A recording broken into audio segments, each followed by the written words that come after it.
Hello, and thank you for accepting our invitation to happiness. I'm Mariko, and I'm so excited to bring you Season 3 of Invitation to Happiness because this time I'm here with my friends. Hi, I'm Yushi. Hi, I'm Dylan. And in this program, we'll be discussing the teachings of the living Buddha and modern savior, Master Riho Okawa. Master Okawa's lectures have been spread to over 100 countries around the world, and he's recorded over 3,100 of those lectures and published 2,600 books. But Season 3, it's going to be a little different tone. We're going to be focusing more into Master Riho Okawa. Who is he as a modern savior and his global message, which I believe is really necessary in these times. Yes, which leads us to today's topic, which is the new resurrection. And the meaning of the phrase, the new resurrection, is that Master Okawa experienced death and rebirth as the savior. But before we dive into today's episode, let's first go to the streets of New York and ask the question, if the savior was living now, what would he be doing? Probably running for president. I don't think there's gonna be a savior coming around. I think they would be doing very selfless things, so like helping other people, helping the community. Probably would be a similar kind of thing, a people person, would look out for others. I think it'd just be an eye-opener for the world, and people will hopefully understand like he was when he was here hundreds and hundreds of years ago. The people that are willing to wake up themselves for the benefit of others. So there's a lot of different opinions and ideas of what a savior would be doing in this modern age. Famous saviors from the past are usually from like 2,000 or 3,000 years ago. So it's such a quite different era now. So I don't think he would just be a spiritual leader. Well, what better time for a savior to come than now? We have so many crazy things happening in this world. The coronavirus pandemic, the economic recession, so much uncertainty, and it seems now people are turning to the savior, or now is the time to turn to a savior. And so Master Riho Okawa, as Dylan explained in the earlier part, he said that he's a modern savior. But Master Okawa, when he started the spiritual movement, he didn't start out with that feeling, right? With that recognition. There is this certain incident that occurred, the new resurrection. And so the video that we're about to watch now is an excerpt of him giving a lecture of what occurred to him, the incident that made him aware that he is a modern savior. Let's watch it. It happened 2004, May the 14th. At that day, I had a heart attack at that time. And next day, I'm not sure, but I'm healthy or not. So I went to the hospital at the first time. And at that time, I walked around the hospital and checked a lot of section of my body. And when I checked my heart, the doctor called my wife and said, he is already a dead man. My wife upset. Really? He was walking around this hospital, but you said he's a dead man. Why? She asked. Because my heart, under part of my heart didn't work at the time, but I was still alive at the time. It's a miracle. So in medical meaning, I was a dead man, almost dead man at that time. The doctors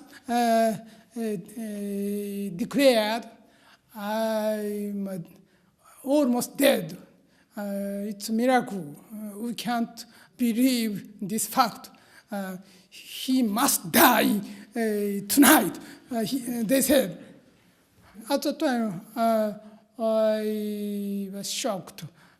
But next morning, the doctor was miserable.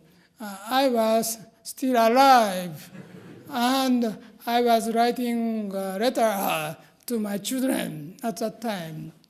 I had to be died at that time, but I am not a physical man. They didn't know that.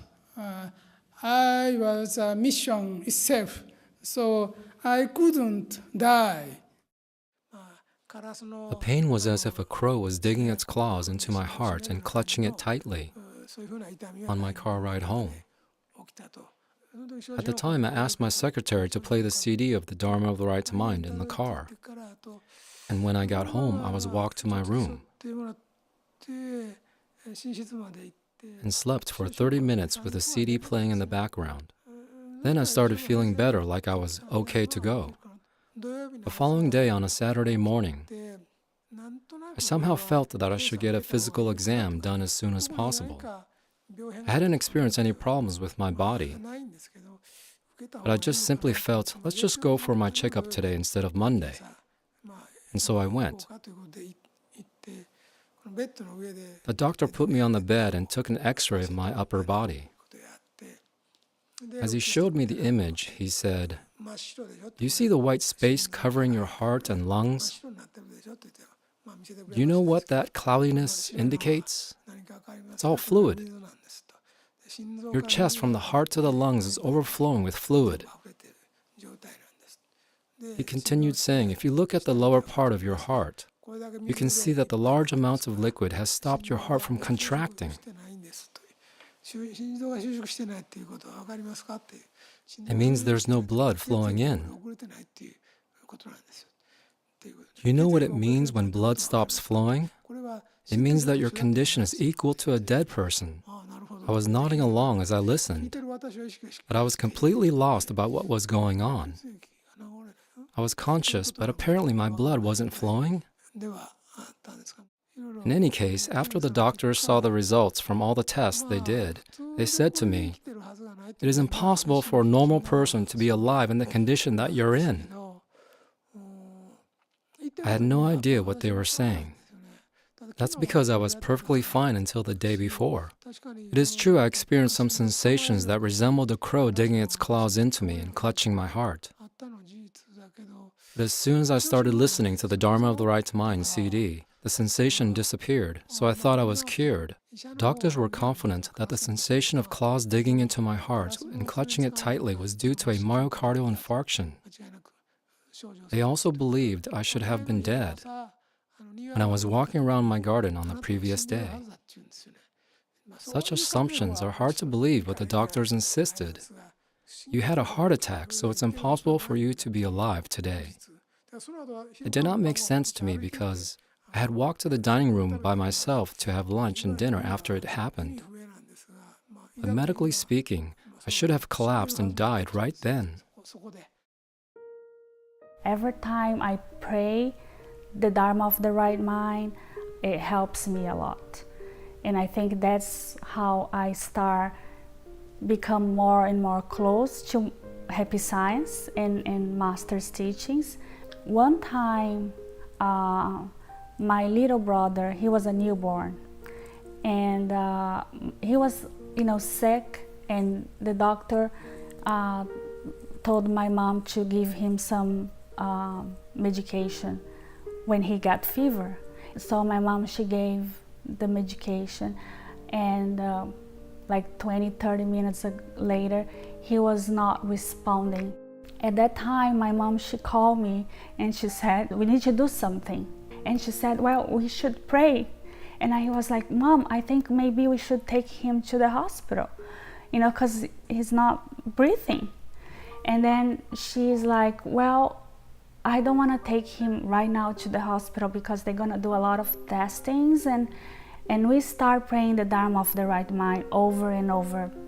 She was scared, and so do I, but I thought that at that moment we need to be strong for my mom, and I knew that prayer helps me. Every time I breathe in and breathe out, it usually burns my throw, and and because of I'm always sick, but I knew that the prayer, it was good for me, and I feel comfortable, I feel like connected.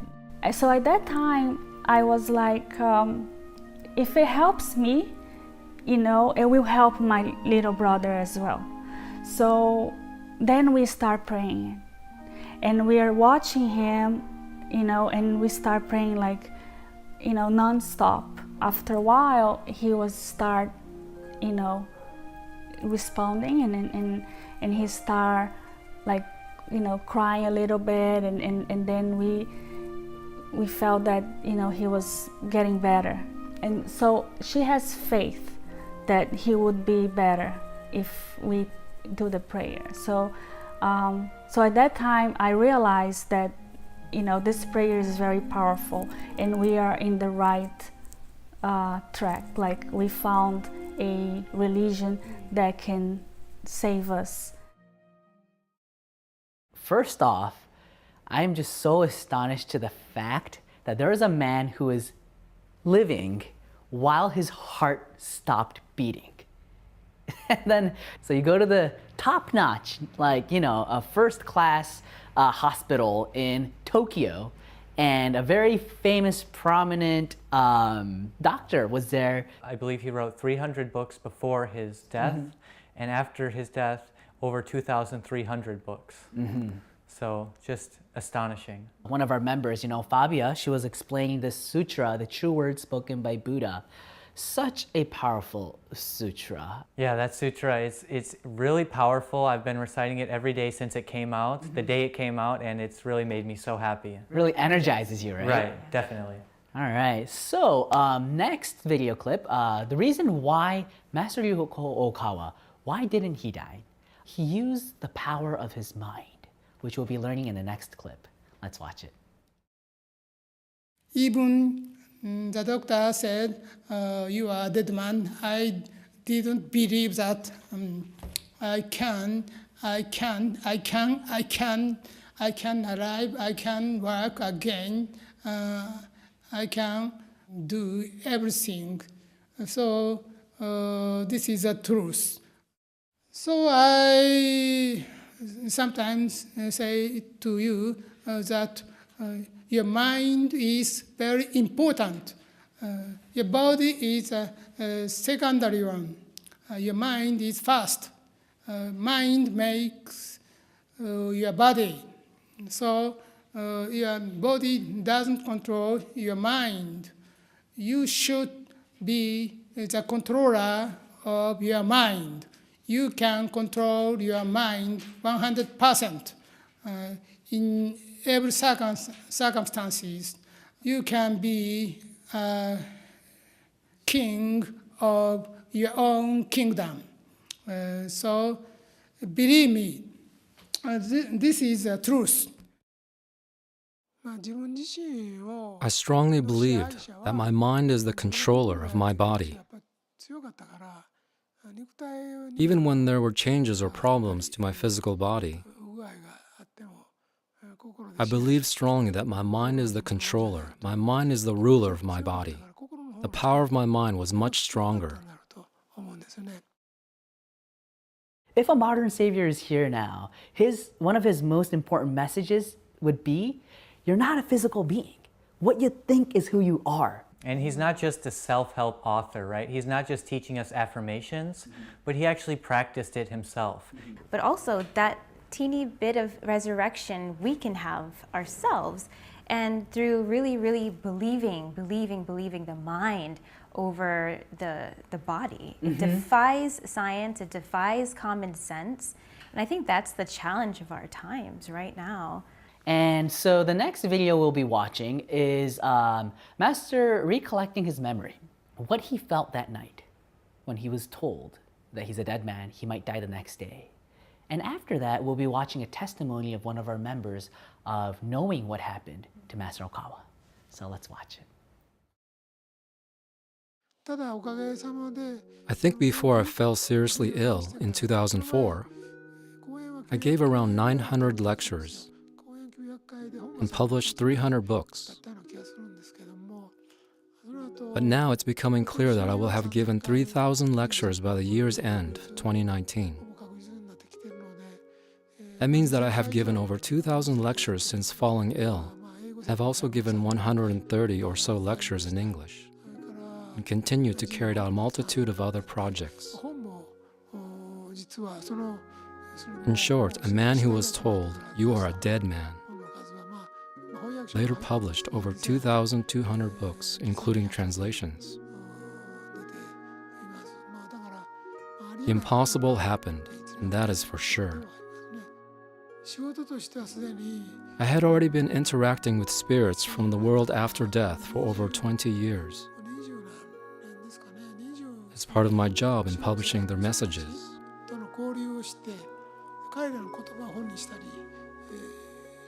They had been helping me during my lectures also. I was actually already having communications with people in the afterlife, and I am sure that there isn't anyone else who knew about both life and death any more than I did. So in truth, I had no fear in terms of life and death that any normal person might have.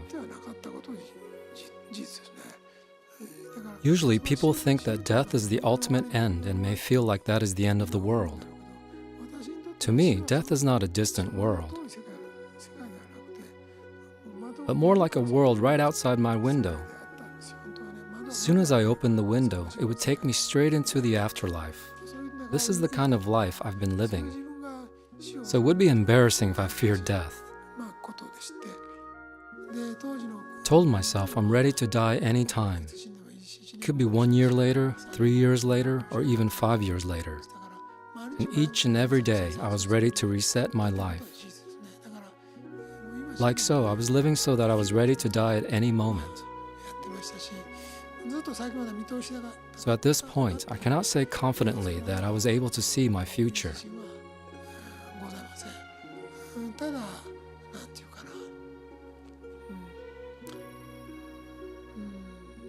And the discussions about my health from a worldly perspective made me anxious.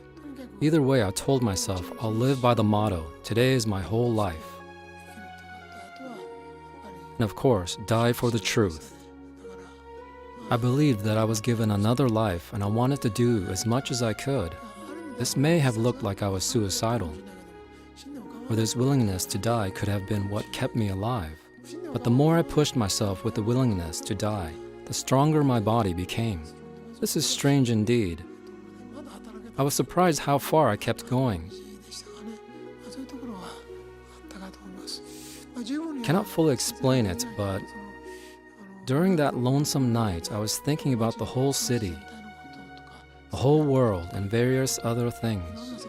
My mind wandered and thought about the lifestyles of various families, the politics in Japan,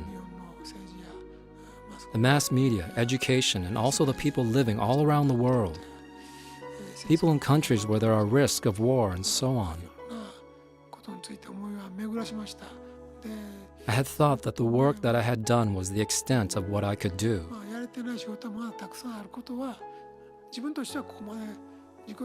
But when I thought about the world, there was a tremendous amount of work that needed to be done.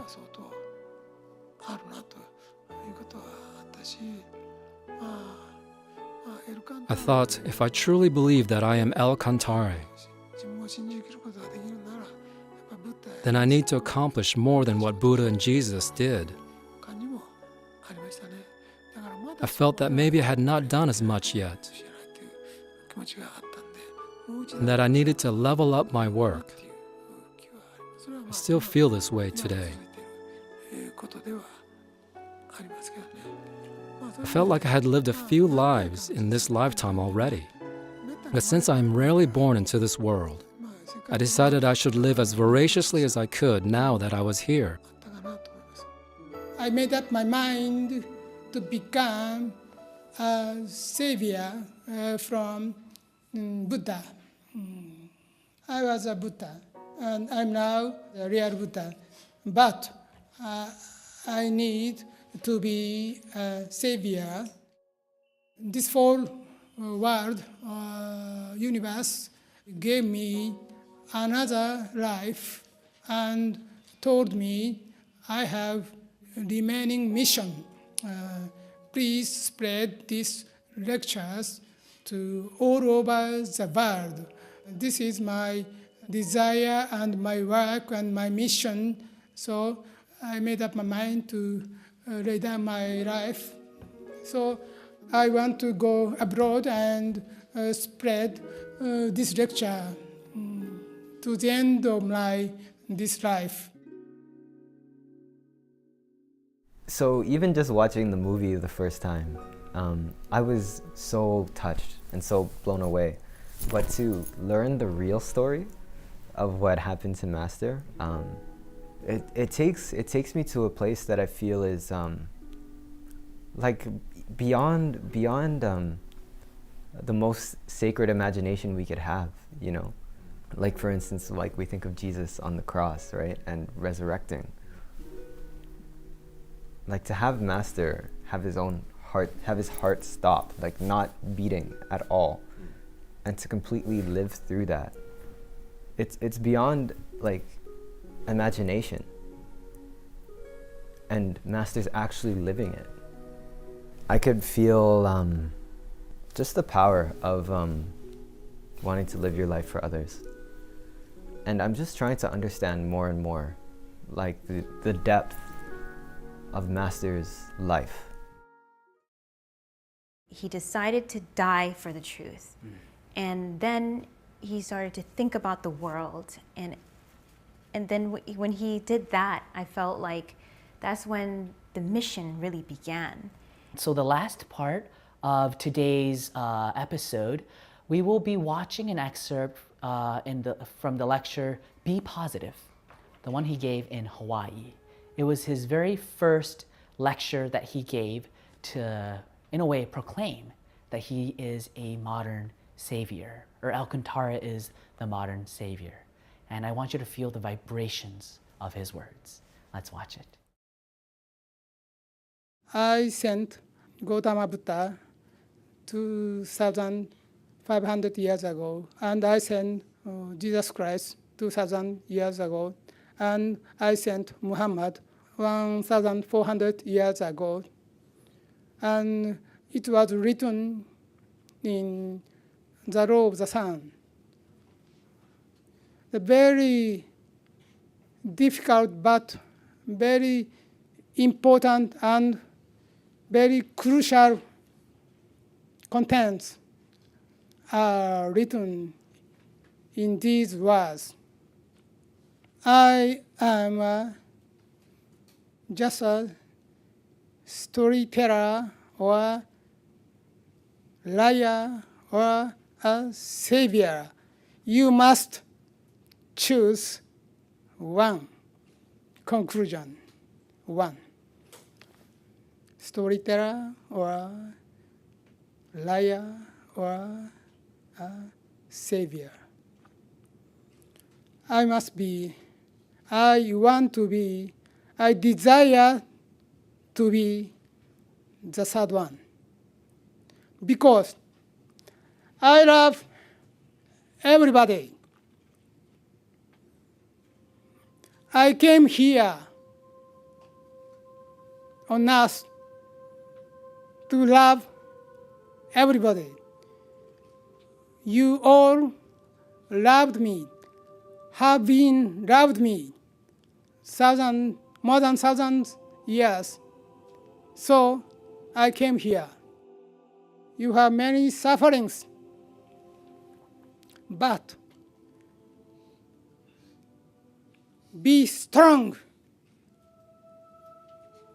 be brave, be positive in your life, be powerful, be constructive. Love is strongest power in this world. There are no enemies. If El Cantare are with you, there are no enemies. I already promised you.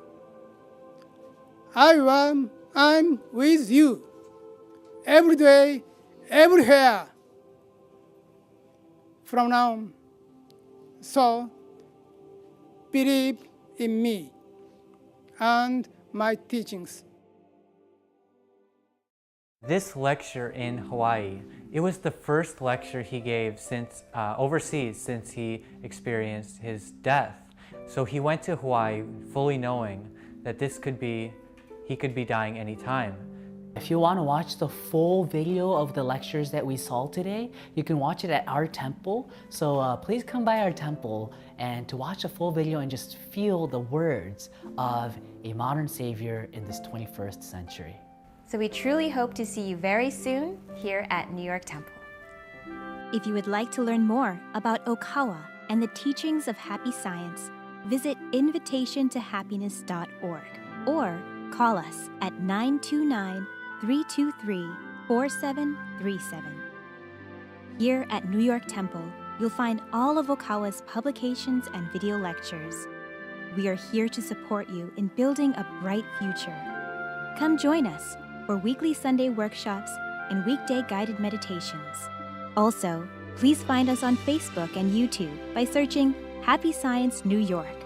Your happiness is our mission. Once again, thank you for accepting our invitation to happiness. In our next episode, we will be exploring the concept of the Creator. So see you next time. I'm not done yet. I still have a lot of work to do. So I will not die until I fulfill my mission. Do you believe faith can cure illness or not? Rated PG.